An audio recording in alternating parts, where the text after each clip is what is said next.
کچھ لوگ یہ کہتے ہیں کہ قربانی کے گوشت کو 3 طریقے سے تقسیم کیا جائے، کچھ پڑوسیوں میں بانٹ دیا جائے، کچھ خود کے کھانے کے لیے رکھ لیا جائے اور کچھ کو صدقہ کر دیا جائے۔ تو کچھ لوگوں نے کہا کہ اس طرح کی کوئی حدیث بیان نہیں ہوئی، تو آپ کیا کہتے ہیں اس حوالے سے؟ بیٹا جہاں تک اس چیز کا تعلق ہے کہ قربانی کے جانور کے جو گوشت ہے اس کے 3 حصے کیے، ہمارے یہاں بھی رواج ہے 3 حصے کر لیے جاتے ہیں۔ ایک حصہ استعمال کر لیا، گھر پہ رکھا، ایک حصہ پڑوسیوں میں دیا، رشتہ داروں میں دیا، ایک فقیروں کو دے دیا۔ تو بہرحال اگر تو تتبع کرتا ہے کوئی شخص قرآن سنت کی، اس کو کوئی حدیث نہیں ملتی ہے اور وہ اس بنیاد پہ کہتا ہے یار مجھے علم نہیں ہے اس چیز کا، تو ٹھیک ہے۔ لیکن دیکھیے سب سے پہلے تو جزم نہیں کرنا چاہیے۔ جزم مطلب ہے کہ ہے ہی نہیں ایسی کوئی حدیث، تو بیٹا یہ دعویٰ بہت بڑا ہوتا ہے، یہ ایسے دعوے نہیں کرنے چاہیے۔ بالکل حدیث ہے اور حضرت عبداللہ ابن مسعود سے روایت ثابت ہے، وہ بھی ٹھیک روایت ہے، امام احمد بن حنبل نے کہا ٹھیک ہے۔ نمبر 2، حضرت عبداللہ ابن عباس سے تو مرفوع روایت آئی ہے، اس کی سند بھی حسن ہے۔ اور امام احمد بن حنبل سے بھی کسی نے سوال کیا، انہوں نے کہا حضرت قربانی کے گوشت کے حوالے سے ہم کیا کریں؟ امام احمد بن حنبل کہتے ہیں کہ میں عبداللہ ابن مسعود کے قول پر ہی جاتا ہوں، انہی کا قول ثابت ہے کہ قربانی کے بیٹا 3 حصے کر کے ایک استعمال میں لاؤ، ایک رشتہ داروں کو، غریبوں مسکینوں کو دو، اور ایک جو ہے وہ صدقہ کر دو سائلین کے لیے۔ اور حضرت عبداللہ ابن عباس سے مرفوع روایت آئی ہے باقاعدہ، انہوں نے کہا کہ رسول اللہ صلی اللہ علیہ وسلم کی نسبت کر کے انہوں نے بیان کیا یہی طریقہ کار تھا کہ ایک حصہ گھر کے لیے رکھا کرتے تھے اور ایک ثلث جو ہے وہ نبی پاک علیہ الصلوۃ والسلام آس پڑوس کے لیے بھی اور ایک سائلین کے لیے بھی رکھا کرتے تھے۔ اور امام حافظ ابو موسیٰ نے اور امام ابن المدینی نے اور دیگر محدثین نے کہا کہ حدیث کی سند اوکے، تو ایسی کوئی قرآن کی مطابقت بھی ہے، یہ 3 حصے کرنا یہ قرآن کی مطابقت بھی ہے۔ بھائی دیکھیے گا اللہ نے قرآن میں فرمایا کلوا منہا واطعموا البائس الفقیر، کہ اس میں سے کھاؤ اور فقیروں کو کھلاؤ، فقیروں کو کھلاؤ۔ تو اب فقیر کی ہم 2 قسمیں کر لیں، اسے 2، ایک ہے آس پڑوس کے لوگوں کو مثال کے طور پر ایک دوسرے، اسی طرح دوسری روایت کے اندر بھی ہے کہ کلوا واطعموا وتصدقوا، وہاں پر اجازت ہے کہ کھاؤ کھلاؤ، اس کے اندر ہدیہ کے طور پر کھلانے کی بھی اجازت ہے، صدقے کے طور پر بھی کھلانے کی اجازت ہے، کوئی اس کے اندر مسئلہ نہیں۔ اور قرآن کے حکم کے مطابق انسان خود بھی کلوا منہا، خود بھی کھائے، واطعموا، پڑوسیوں کو بھی کھلائے، البائس الفقیر، فقیروں کو بھی کھلائے۔ 3 حصے قرآن کے اشارے سے بن گئے۔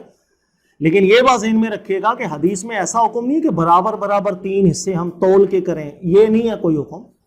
بس 3 حصے کا مطلب 3 جگہوں پہ استعمال کرو، اسے اپنے کھانے کے لیے بھی استعمال کرو، محلے داروں کو بھی دو اور غریبوں فقیروں کو بھی دو۔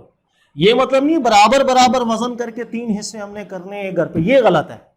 اس لیے کہ نبی پاک علیہ السلام سے بہت کم گھر کے لیے کھانا اور زیادہ صدقہ کرنا بھی ثابت۔ صحیح حدیث ہے، نبی پاک علیہ السلام نے ایک دفعہ ذبح فرمائے ہیں، تھوڑا سا گھر والوں کے لیے رکھا، صحابہ کو فرمایا باقی سب جو ہے جس کا دل کرے لے جائے۔ تو کم لے بھی سکتے ہیں، لیکن مصرف سمجھیے 3 ہے، 3 مصرف ہیں کہ آپ اپنے استعمال کے لیے بھی لیں، محلے داروں کے لیے بھی دیں۔ اور حضرت عبداللہ ایک صحابی ہیں، ان کے غلام تھے، وہ کہتے ہیں کہ میرے کو جب بیچتے تھے قربانی کا گوشت لینے کے لیے تو فوراً مجھے ساتھ کہا کرتے تھے کہ 3 حصے کر لینا، 3 حصے کر لینا، ایک حصہ گھر والوں کو بھی دینا، پڑوسیوں کو بھی دینا، اور ایک جو مانگنے آیا سائل بنے اس کو بھی دیتے رہنا۔ بہرحال یہ ثابت ہے، تو اس میں کوئی مسئلہ نہیں۔ نہ ضروری نہیں، واجب نہیں، واجب اس لیے نہیں، میں نے ابھی آپ کو بتایا۔ ایک مسئلہ ہے، چلے بھائی نے سوال کیا ہے، میں بھی پوچھ لوں کہ قربانی، اس کو یوں بھی کہا جاتا ہے کہ کیا قربانی کے گوشت میں سے خود کھانا واجب ہے، یا یوں بھی اس کو کہا جاتا ہے کہ کیا اس میں سے صدقہ کرنا واجب ہے، اگر خود سارا رکھ لیا تو کیا کیا جائے؟ تو اس کے بارے میں آپ کو سمجھاتا ہوں، 2 اہل علم کا موقف رہا۔ یہ بھی ایک فہمی اختلاف ہے بیٹا، ایک فہم کا اختلاف ہے، کوئی صریح قرآن حدیث کا حکم نہیں ہے کہ آپ پورا نہیں رکھ سکتے، یہ نہیں، ہاں اشارے نکالیں گے، کچھ صریح حکم ہے وہ بھی مانیں گے۔ ایک طبقہ اہل علم کا ہے کہ جنہوں نے بیان کیا، حضرت ابراہیم نخعی رحمۃ اللہ علیہ اور ابن حزم ہے، ان کا یہ موقف رہا ہے، انہوں نے کہا کہ خود بھی کھانا واجب ہے، قربانی واجب ہے، لازم ہے، ضروری ہے، گناہگار ہوں گے، اور فقیروں کو کھلانا بھی ضروری ہے۔ اس لیے کہ قرآن میں اللہ نے فرمایا کلوا منہا واطعموا قانع والمعتر واطعموا البائس الفقیر، اللہ نے فرمایا کلوا منہا، اس میں سے کھاؤ، امر ہے، اور جب حکم ہے تو کھائے۔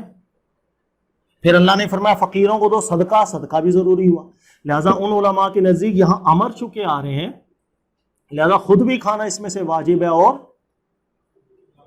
فقیروں کو صدقہ کرنا واجب۔ ایک طبقہ اہل علم کا ایسا ہے جو امام ابو حنیفہ رحمۃ اللہ علیہ سے بھی منقول ہے، دیگر علماء سے بھی، ان کی فہم یہ ہے، وہ کہتے ہیں یہاں قرآن میں جو حکم امر کا آ رہا ہے وجوب کے لیے نہیں آ رہا، افضلیت کے لیے آ رہا ہے، سنت ہے کہ انسان قربانی کی کو اعلیٰ درجے کی، لیکن واجب اس انداز کے اندر کہ اگر کسی نے خود نہیں کھایا یا اس میں سے صدقہ نہیں کیا تو گناہ گار، ایسا نہیں، اس پہ دلیل ہے، اور وہ دلیل ہے مسلم شریف کی جیسے روایت ہے، حدیث صوبان کے لاتی ہے، وہ کہتے ہیں سفر میں تھے، عید الاضحیٰ آ گئے، ہم نے قربانی کر لی۔ اب جب سفر میں تھے تو نبی پاک علیہ الصلوۃ والسلام نے کیا فرمایا؟ فرمایا کہ گوشت سنبھال کے رکھ لینا، تو انہوں نے کہا پھر ہم رستے پر کھاتے ہیں جب تک مدینہ نہ پہنچے۔